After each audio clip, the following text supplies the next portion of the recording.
Hello and welcome to Jwalpa coaching classes. तो बच्चों, इस वीडियो में हम पढ़ेंगे magnetic field due to a straight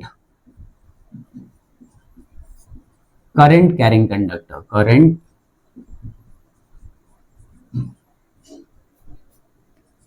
carrying conductor, ठीक है। तो हमारा टॉपिक है magnetic field due to a straight current carrying conductor, ठीक है। मतलब हमारे पास क्या है, एक स्ट्रेट करंट कैरिंग कंडक्टर है ये, ठीक है। क्या है, एक स्ट्रेट करंट कैरिंग कंडक्टर है बेटा ये। इसकी वजह से हमें मैग्नेटिक फील्ड फाइंड करना है। क्या करना है, इसकी वजह से हमें मैग्नेटिक फील्ड फाइंड करना है। और मान लेते हैं कि इसका जो ये सेंटर पॉइंट है, इससे आर डिस्टेंस पे या ए डिस्टेंस पे हमें, या आर डिस्टेंस पे मान लेते हैं, आर डिस्टेंस पे हमें क्या करना है, इस पॉइंट पे मैग्नेटिक फील्ड फाइंड करना, ठीक है। तो यहां पे भी हम अप्लाई करेंगे बायो-सेवर्ट्स लॉ। क्या है, बायो-सेवर्ट्स लॉ अप्लाई करेंगे, और ये भी बायो-सेवर्ट्स लॉ का ही एप्लीकेशन है, ठीक है। इसमें क्या कर रहे हैं हम, इसका जो सेंटर पॉइंट है, ठीक है, सेंटर पॉइंट से मान लेते हैं एल डिस्टेंस हम ऊपर गए। कितना डिस्टेंस, एल डिस्टेंस ऊपर गए हम, और यहां पे हमने एक छोटा सा एलिमेंट डीएल एलिमेंट लिया। कितना एलिमेंट लिया, एक छोटा सा एलिमेंट डीएल एलिमेंट लिया, ठीक है। इस स्ट्रेट करंट कैरिंग कंडक्टर पे इसके सेंटर पॉइंट से थोड़ा सा ऊपर गए, और वहां पे हमने क्या किया बेटा, यहाँ पे हमने एक छोटा सा एलिमेंट लिया, ठीक है। इस छोटे से एलिमेंट को जोड़ते हैं इसके साथ, इस पॉइंट के साथ जोड़ते हैं। इसकी वजह से यहाँ पे हमें क्या फाइंड करना है, इसकी वजह से यहाँ पे हमें मैग्नेटिक फील्ड फाइंड करना है, ठीक है। तो देखो अभी इसमें करंट का डायरेक्शन क्या है, इसमें करंट का डायरेक्शन ऐसा है, और आप जिस पॉइंट की तरफ, मान लेते हैं पॉइंट पी है, इस पॉइंट की तरफ मैग्नेटिक फील्ड फाइंड करना चाहते हो। ये पॉइंट कहाँ है, इधर, ठीक है। इस पॉइंट पे हमें मैग्नेटिक फील्ड फाइंड करना है, ठीक है। क्या करना है, इस पॉइंट पे मैग्नेटिक फील्ड फाइंड करना है। तो करंट के डायरेक्शन में और जिस पॉइंट की तरफ आपको मैग्नेटिक फील्ड फाइंड करना है, इनके बीच में एंगल है थीटा। कितना है एंगल, थीटा। ये मान लेते हैं ये एंगल है थीटा, ठीक है। तो इसकी वजह से, इस एलिमेंट की वजह से यहाँ पे हम मैग्नेटिक फील्ड फाइंड करेंगे। तो ये मान लेते हैं ये डिस्टेंस x है, मान लेते हैं ये डिस्टेंस कितना है, x है, ठीक है। x की वैल्यू निकाल लेंगे तो क्या आएगा, ये पाइथागोरस थ्योरम लगाएंगे तो क्या हो जाएगा, √L² प्लस R², ठीक है। ये किसकी वैल्यू है, ये x की वैल्यू है, √L² प्लस R², ठीक है। तो पहले हम इस छोटे से एलिमेंट की वजह से यहाँ पे मैग्नेटिक फील्ड निकालते हैं, और यूज करते हैं पहले बायो-सेवर्ट्स लॉ। क्या है, बायो-सेवर्ट्स लॉ, बायो-सेवर्ट्स, ठीक है। तो बायो-सेवर्ट्स लॉ की वजह से बेटे यहाँ पे मैग्नेटिक फील्ड कितना आएगा, यहाँ पे मैग्नेटिक फील्ड आएगा स्मॉल एलिमेंट की वजह से μ0 अपॉन 4 पाई dl sine theta upon R², ठीक है। तो जो ये छोटा सा एलिमेंट हमने जो मान रखा है, इस छोटे से एलिमेंट की वजह से इस पॉइंट पे मैग्नेटिक फील्ड कितना है, इतना है, ठीक है, ठीक है। तो जो ये छोटा सा एलिमेंट है, इसकी वजह से यहाँ पे मैग्नेटिक फील्ड इतना हो गया। अब ये जो मैग्नेटिक फील्ड है, ये स्मॉल मैग्नेटिक फील्ड है, हमें मैग्नेटिक फील्ड को पूरा करना है, मतलब पूरे वायर की वजह से चाहिए, कंडक्टर की वजह से चाहिए। तो हमें क्या करना पड़ेगा, दोनों साइड में इंटीग्रेट करना पड़ेगा।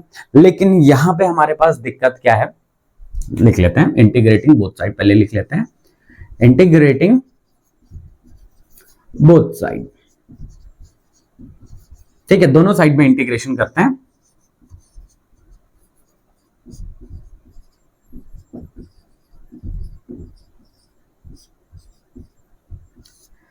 यहां तो कोई दिक्कत नहीं, यहां तो इंटीग्रेशन करके b आएगा, लेकिन यहां पे क्या होगा, यहां पे थोड़ा सा प्रॉब्लम होगा। क्यों प्रॉब्लम होगा, अब जरा ध्यान से सुनना। इंटीग्रेशन बेटा हमेशा हम करते हैं वेरिएबल का। किसका इंटीग्रेशन करते हैं, हमेशा हम वेरिएबल का। और कांस्टेंट, जब भी इंटीग्रेशन किया हमने तो कांस्टेंट टर्म्स को हमने बाहर निकाला हमेशा, और वेरिएबल का इंटीग्रेशन किया। अब जरा जो ये टर्म है, इसमें देख लेते हैं कि कौन कौन वेरिएबल है, कौन कौन कांस्टेंट है। चलो देखते हैं। μ0 अपॉन 4 पाई कांस्टेंट है, आई क्या है, कांस्टेंट है, क्योंकि पूरे वायर में एक ही करंट फ्लो कर रही है, आई कांस्टेंट है। डीएल, डीएल क्या है, वेरिएबल है। क्यों है भैया, किसी ने कहा कि सर हम इतना एलिमेंट लेंगे, किसी ने कहा हम इतना बड़ा एलिमेंट लेंगे, किसी ने कहा और बड़ा एलिमेंट लेंगे। क्यों, तो डीएल क्या हो गया, एलिमेंट का साइज है, तो एलिमेंट का साइज क्या हो गया, वेरिएबल हो गया। ठीक है, तो डीएल तो वेरिएबल है।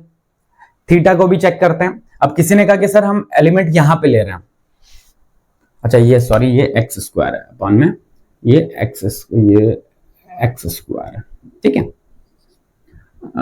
ये क्योंकि इससे कितना डिस्टेंस है, एक्स डिस्टेंस है, इसलिए एक्स स्क्वायर, ठीक है।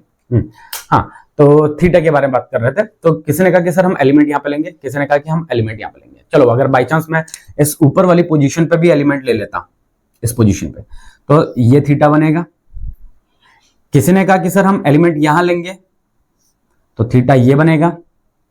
किसी ने कहा कि सर हम और ऊपर लेंगे, तो थीटा। तो थीटा की वैल्यू क्या होती जा रही है बेटे, चेंज होती जा रही है। अगर हम एलिमेंट की पोजीशन को अगर हम चेंज करते जाएंगे तो क्या होगा, थीटा की वैल्यू चेंज होती जाएगी। तो इसका मतलब यहाँ पे थीटा भी क्या है हमारे पास, थीटा भी वेरिएबल है। तो साइन थीटा भी क्या है, वेरिएबल है। ठीक है, अब एक्स क्या है, एक्स भी वेरिएबल है। क्यों, क्योंकि एलिमेंट से पॉइंट की डिस्टेंस एक्स को रिप्रेजेंट कर रहा। अगर हम एलिमेंट को थोड़ा ऊपर मानेंगे तो डिस्टेंस कुछ और होगा, अगर और नीचे मानेंगे तो डिस्टेंस क्या होगा, कुछ और होगा। तो x भी क्या है बेटा, वेरिएबल। तो इस एक्सप्रेशन में हमारे पास तीन वेरिएबल हैं। कौन कौन से हैं वेरिएबल, एक तो है dl वेरिएबल है, साइन थीटा वेरिएबल है और x वेरिएबल है। तो हम इंटीग्रेशन करना चाह रहे हैं इसका, तो तीन वेरिएबल्स के साथ हम इंटीग्रेशन नहीं कर पाएंगे। हम इसका इंटीग्रेशन तीन वेरिएबल्स के साथ नहीं कर पाएंगे। तो हमें क्या करना पड़ेगा, हमें इस पूरे एक्सप्रेशन को किसी एक वेरिएबल में कन्वर्ट करना पड़ेगा, पूरे एक्सप्रेशन को। तो चलिए करते हैं जरा पूरे एक्सप्रेशन को एक वेरिएबल में कन्वर्ट। चलो पहले इसकी नेमिंग कर देते हैं जरा। ये तो p मान लिया था, ये o मान लेते हैं और इसे यहां पे a मान लेते हैं। ठीक है, अब देखो इन ट्रायंगल AOP, मान लेते हैं ये एंगल है फाई, मान लेते हैं ये एंगल कितना है, फाई। ठीक है, हमने ये एंगल को मान लिया फाई। ठीक है, तो ट्रायंगल AOP में एंगल मतलब थीटा प्लस फाई प्लस ये कितना है, ये 90 डिग्री है, 90 डिग्री इज इक्वल्स टू कितना हो जाएगा, 180 डिग्री। थीटा प्लस फाई की वैल्यू किसके बराबर हो जाएगी, 180 माइनस 90। ठीक है, तो थीटा प्लस फाई की वैल्यू क्या हो जाएगी, ये हो जाएगी बेटे 90। थीटा की वैल्यू क्या हो जाएगी, 90 माइनस फाइव, मतलब थीटा को मैं क्या लिख सकता हूं, 90 माइनस 5 लिख सकता हूं। तो साइन थीटा क्या हो जाएगा बेटे, साइन थीटा, थीटा को हम क्या लिख सकते हैं, 90 माइनस 5। तो साइन 90 माइनस 5, अच्छा साइन थीटा मतलब साइन 90 माइनस 5 किसके बराबर आ जाएगा, कॉस 5 के बराबर। मतलब मैं साइन थीटा को क्या लिख दूंगा, साइन थीटा को लिख दूंगा मैं cos 5।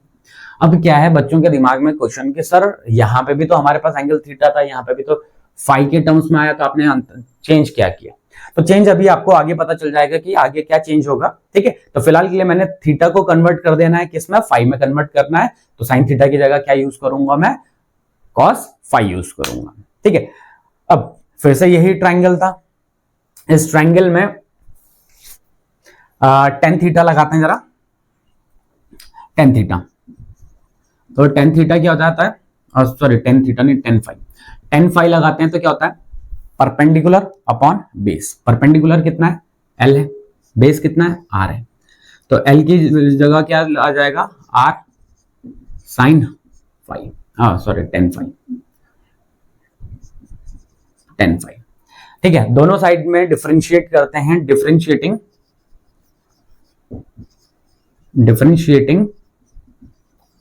With respect to phi, phi के रिस्पेक्ट में। तो d l by d phi, r ये तो कांस्टेंट है। क्यों है कांस्टेंट, क्योंकि भैया ये जो वायर है इसके सेंटर पॉइंट से आर डिस्टेंस पे बोला गया है, सेंटर पॉइंट से आर डिस्टेंस पे बोला गया है। तो सेंटर पॉइंट से आर डिस्टेंस क्या हो चुका है, फिक्स हो चुका है। तो ये डिस्टेंस क्या है, ये कांस्टेंट है, फिक्स है। ठीक है, टेन फाई का डिफरेंशिएशन क्या होता है, सेक स्क्वायर फाई। ठीक है, ये डी फाई को उधर मल्टीप्लाई कर देंगे तो d l is equal to r sec square phi D phi.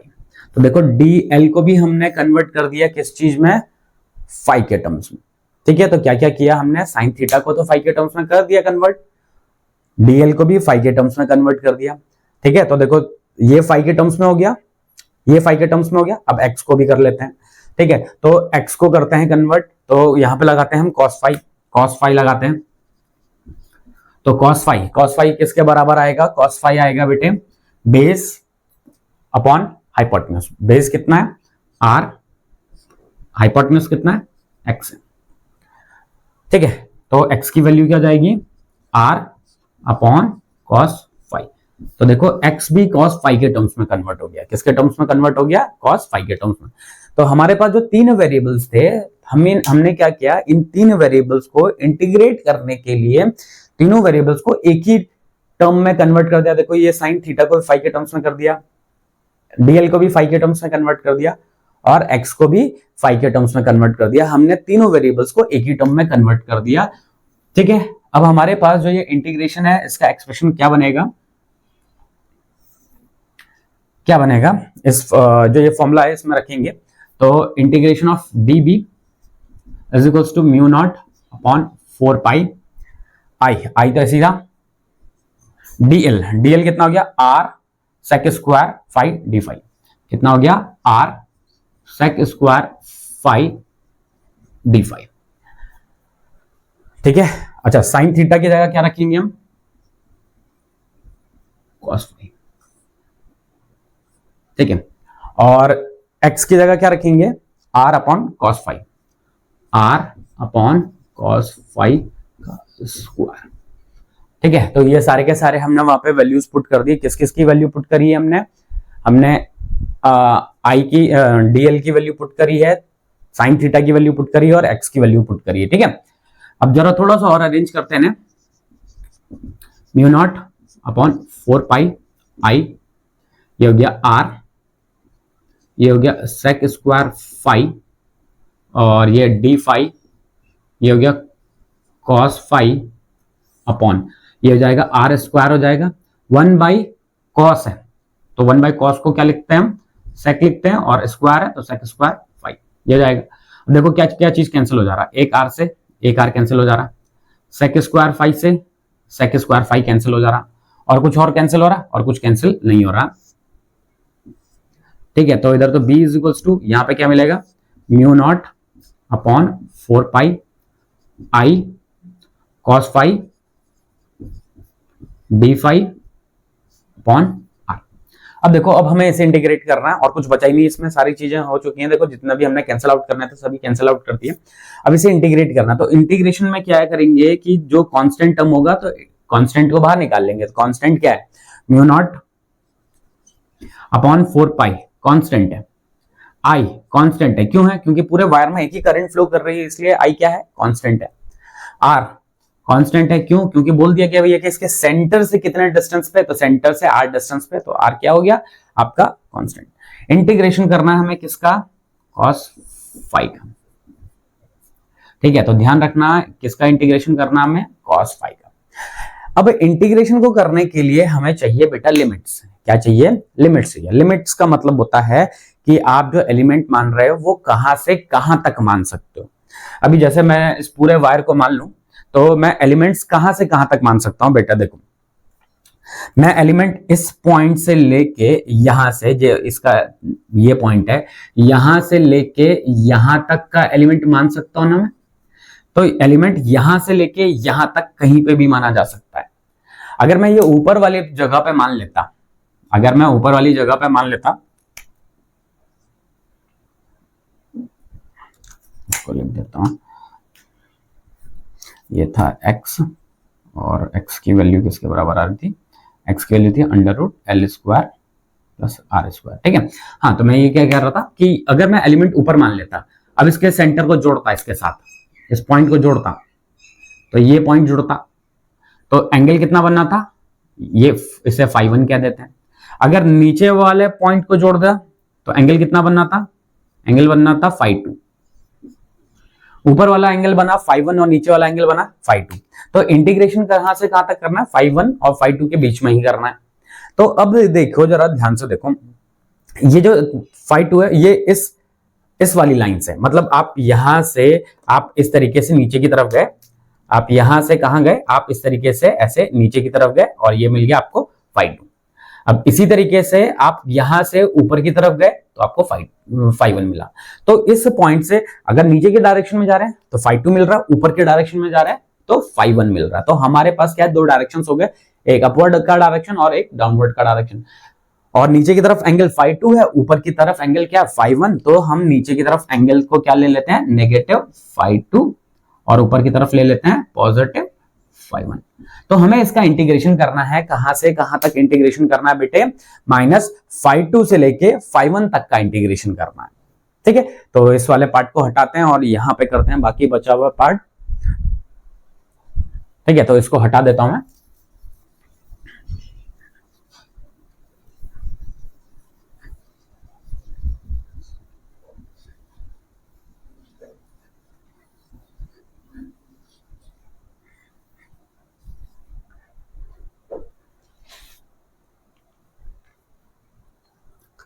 ठीक है, तो b is equals to mu not upon 4 pi I upon R. अच्छा, cos फाइव का इंटीग्रेशन क्या हो जाएगा बेटे, cos फाइव का इंटीग्रेशन होता है sin फाइव। कितना होता है, sin फाइव। लिमिट्स लगेगी माइनस फाइव टू से लेके प्लस फाइव वन तक। ठीक है, तो लिमिट्स पुट करते हैं, तो b is equals to mu not upon 4 pi I upon R. एक बार हम फाइव की जगह अपर लिमिट रखेंगे साइन फाइव वन, ये माइनस। ठीक है, जब हम डेफिनेट इंटीग्रेशन करते हैं तो एक बार अपर लिमिट पुट करने के बाद बीच में माइनस का साइन लगाते हैं, और साइन माइनस फाइव टू, अब हमने लोअर लिमिट लगाई। ठीक है, तो देखो साइन अगर माइनस एक्स है तो साइन की प्रॉपर्टी होता है कि ये अपने माइनस को क्या करता है, बाहर निकाल देता है। तो यही प्रॉपर्टी हम यहाँ पे यूज करने वाले हैं। तो b is equals to mu not upon 4 pi I upon R, ये कितना हो जाएगा, साइन फाइव वन, ये बाहर आ जाएगा तो प्लस साइन फाइव टू। ये क्या हो गया, ये हो गया मैग्नेटिक फील्ड। किसकी वजह से, एक स्ट्रेट करंट कैरिंग कंडक्टर की वजह से, एक स्ट्रेट करंट कैरिंग वायर की वजह से मैग्नेटिक फील्ड कितना हो गया, इतना। ठीक है, अब इसका हम करेंगे स्पेशल केस। क्या करेंगे हम, स्पेशल केस। तो इसको हटाते हैं और स्पेशल केस करते हैं। ठीक है, इसको हटा लेते हैं।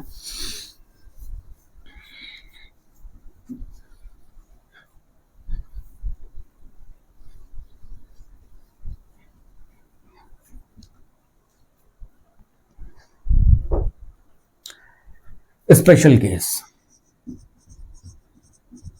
ठीक है, तो इसमें 3 स्पेशल केस होंगे, तो देखते जाओ क्या क्या है। पहला special case, first, when the wire is infinite, is of infinite length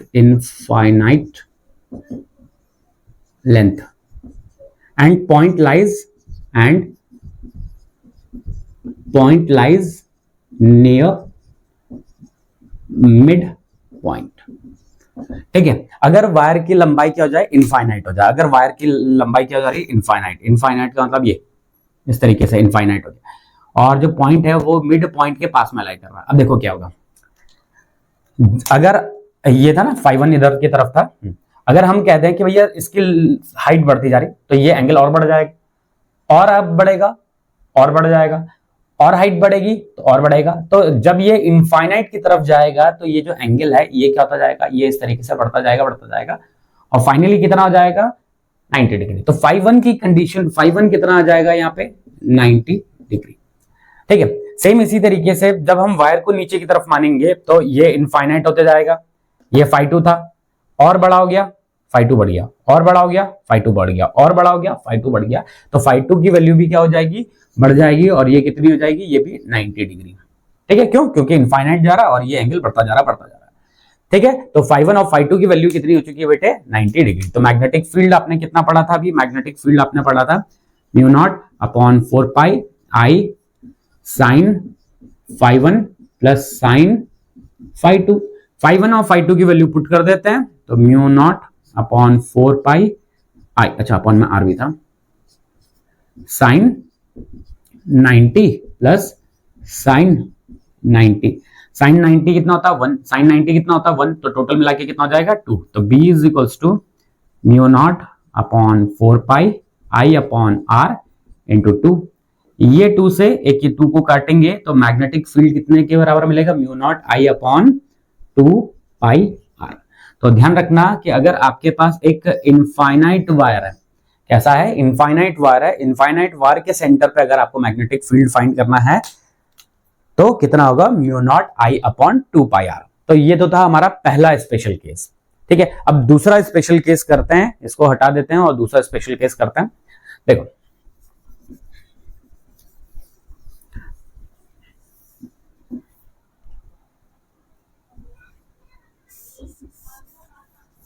चलो देखो सेकंड स्पेशल केस क्या है कि सेम वही कि वो वायर है, इसकी लंबाई कैसी, इनफाइनाइट है, और जो पॉइंट है वो कहां लाई कर रहा है, and the point lies near one and. ठीक है, एक एंड के पास में लाई कर रहा है। जैसे ये वायर है, ये इनफाइनाइट है। अब इनफाइनाइट है तो कहीं ना कहीं तो इसका एंड लाई कर रहा होगा, तो मान लेते हैं ये इसका एंड है यहाँ पे। ठीक है, तो क्या है कि वायर की लेंथ तो कैसी हो गई, इनफाइनाइट, और जो पॉइंट है वो क्या है, एक एंड पॉइंट के पास में। क्या है, ये देखो ये एंड पॉइंट के पास में है। ठीक है, तो वायर की लंबाई कैसी है, इनफाइनाइट, और जिस पॉइंट पे हमें मैग्नेटिक फील्ड फाइंड करना है तो किसी जो इसका एंड पॉइंट होगा उसके पास में। तो अब देखो ऊपर वाला पार्ट तो क्या हो गया, खत्म हो गया ना। तो φ1 की वैल्यू यहाँ पे कितनी हो गई बेटे, φ1 की वैल्यू यहाँ पे 90 डिग्री, सॉरी 0 डिग्री। क्यों 0, क्यों, क्योंकि ऊपर जो हम 90 डिग्री ऊपर की तरफ या थीटा की ऊपर की तरफ, फाइव ऊपर की तरफ लिखा था, वो देखो ऊपर वाला तो पार्ट है ही नहीं, तो ऊपर वाला एंगल कितना हो जाएगा 0। और नीचे वाला एंगल कितना हो जाएगा, नीचे वाला देखो लेंथ है बहुत इनफाइनाइट है, तो वही चीज कि अगर आप इसको जोड़ते जाओगे जोड़ते जाओगे जोड़ते जाओगे तो कितना मिलेगा, 90 डिग्री, 90 डिग्री। ठीक है, मैग्नेटिक फील्ड का फॉर्मूला वही है जो अभी निकाला था, mu b is equal to mu not upon 4 pi I upon r sine φ1 plus sine φ2। φ1 की वैल्यू कितनी है, φ1 की वैल्यू 0 है, φ2 की वैल्यू कितनी 90, तो ये 90 हो गया, ये 0 हो गया। ठीक है, तो साइन 0 0 हो गया, साइन 90 1 हो जाएगा। तो मैग्नेटिक फील्ड की वैल्यू कितनी मिलेगी, mu not upon 4 pi I upon R. तो ये कौन सा मैग्नेटिक फील्ड है बेटा, ये वो मैग्नेटिक फील्ड है जब क्या हो रहा होगा, जब आपके पास वायर की लेंथ तो इनफाइनाइट होगी लेकिन जो पॉइंट होगा वो कहां पे होगा, वो किसी एंड पॉइंट के पास में पड़ रहा होगा, चाहे वो इस साइड में कहीं पड़ रहा होगा या ऊपर वाले साइड में कहीं पे भी पड़ रहा होगा, लेकिन एंड पॉइंट के पास में होगा। ठीक है, तो ये तो था सेकंड स्पेशल केस। चलिए थर्ड स्पेशल केस करते हैं, इसको हटाते हैं।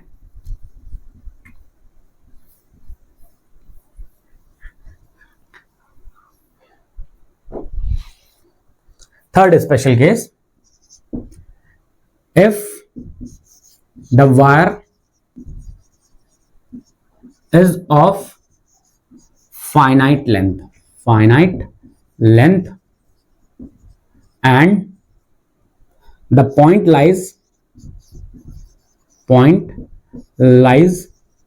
near mid point. कहां लाई कर रहा है बेटे, मिड पॉइंट के पास में लाई कर रहा है, और जो वायर है वो उसकी लेंथ कितनी कैसी है, फाइनाइट है।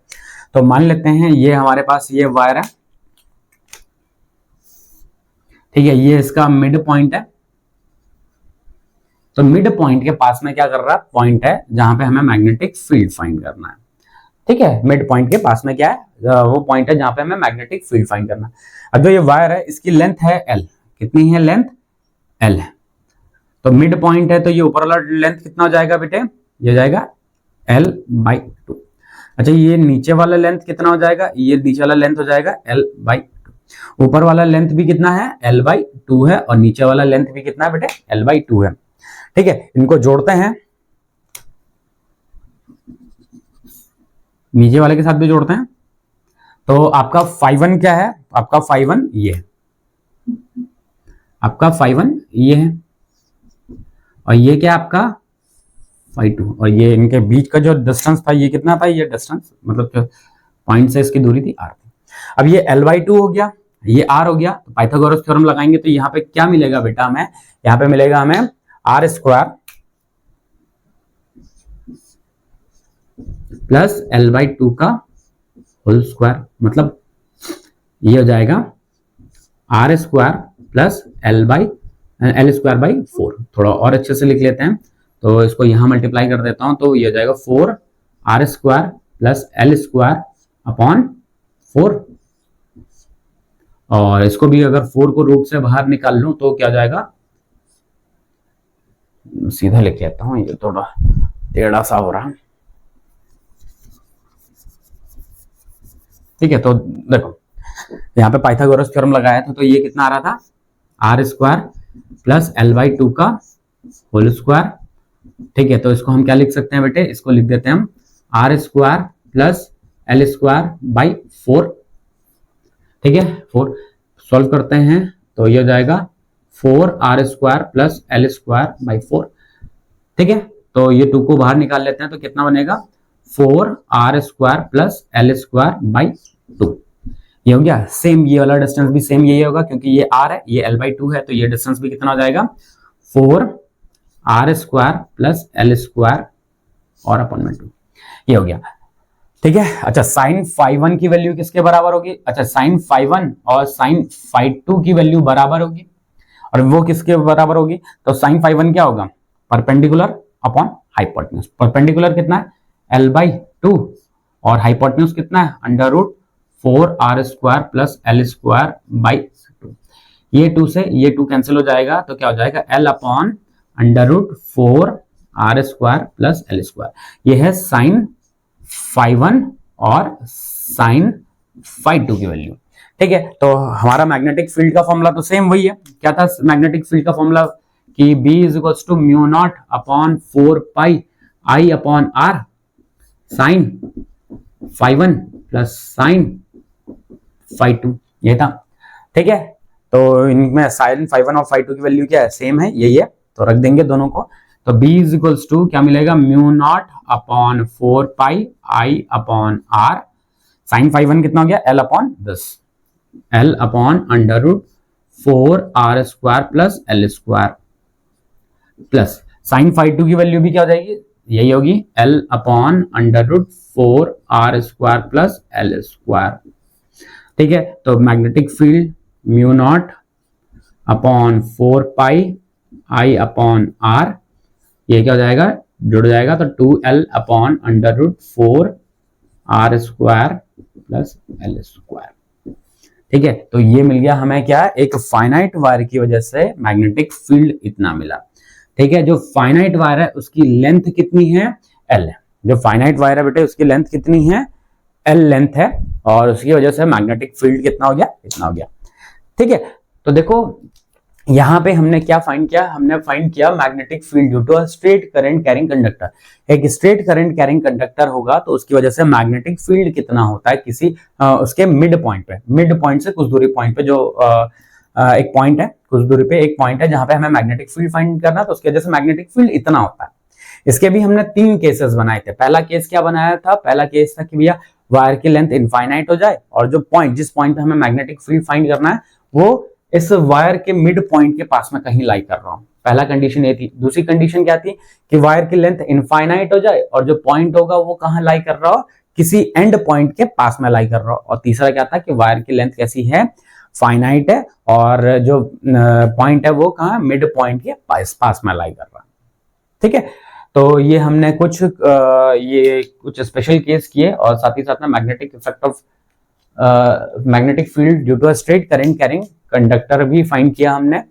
ठीक है, तो आज के इस वीडियो में इतना ही करेंगे बच्चों। नेक्स्ट वीडियो में मिलेंगे इसके आगे के टॉपिक के साथ। तब तक बने रहिए ज्वालपा कोचिंग क्लासेस के साथ। Okay students, bye bye.